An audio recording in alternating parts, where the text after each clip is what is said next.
So first of all, we start with the value driver tree. What drives value? Is it earnings before interest and tax? In this case, it's ounces of gold produced. That's what you want. That's what the CEOs in the room care about. What is my economic objective? You break it down. So what's that a function of? This is a gold processing plant, so the number of tons you mill. What's the grade of the material that you're milling?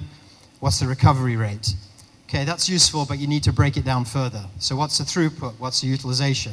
You break it down further, break it down further, break it down further, till you get to something that can be acted on at the front line, where there's a guy who can say, if I do one more maintenance job, if I can increase the mean time between failure on a piece of equipment, this is something I can do and understand, and that helps me get the gold ounces.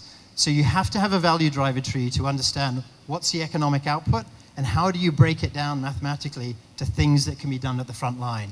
If you don't do that, the CEO beats his chest and says, we're going to get 200,000 gold ounces. That's totally meaningless to me if I'm a maintenance guy. It's totally meaningless to me if I drive a truck. It needs to be meaningful. You take the value driver tree and you can therefore set targets, and you can cascade them down from the top of the organization all the way to the front line to things that are meaningful for people at each level. You need to communicate. I like this example. The gentleman here is a very popular rugby player in Australia, very well known in Papua New Guinea. So we had a client, we were trying to get the cost of production down from $2,000 an ounce to $1,200 an ounce, as the price of gold was dropping from $1,700 an ounce to $1,300 an ounce. It was a very stressful time.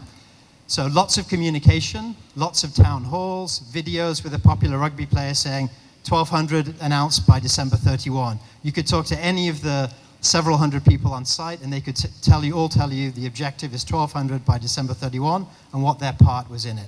So always communicate, communicate, communicate. Step 4, we call result action review. So at every level in the organization, CEO to management team, department head, etc. What are the performance for your last week? What were the highlights, the lowlights? What issues are coming your way? What are your priorities going to be for the next week? How are you doing on your KPIs? How are you doing on your improvement projects? What are your actions for next week? On a weekly cycle, repeating that, driving the performance. And then coach it. What a lot of our guys do, and if you see us, nearly all of us except for Herman have gray hair, because we've been around a bit. We do a lot of coaching of senior people. So yes, you want to have these performance reviews, but you need to drive them with coaching. How do you have a good performance review? If you're not doing well, how do you come into your boss and say, I'm not doing well, I could use help on this, I'm going to change that?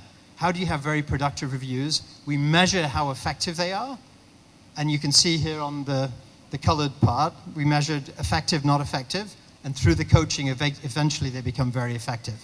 And you've changed the behavior, because if you don't change the behavior, you don't change the result in a sustainable way. Then the last step is putting in a continuing improvement process.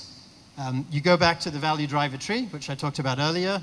You say, what am I going to prove this month? If it's a gold processing plant, maybe it's increasing mechanical availability. If it's an iron ore plant, maybe it's decreasing the cycle time on the trucks.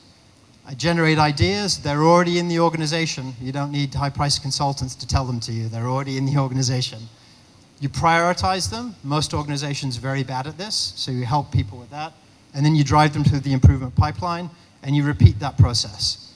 And you will generate millions of dollars of improvement over time if you do this very rigorously.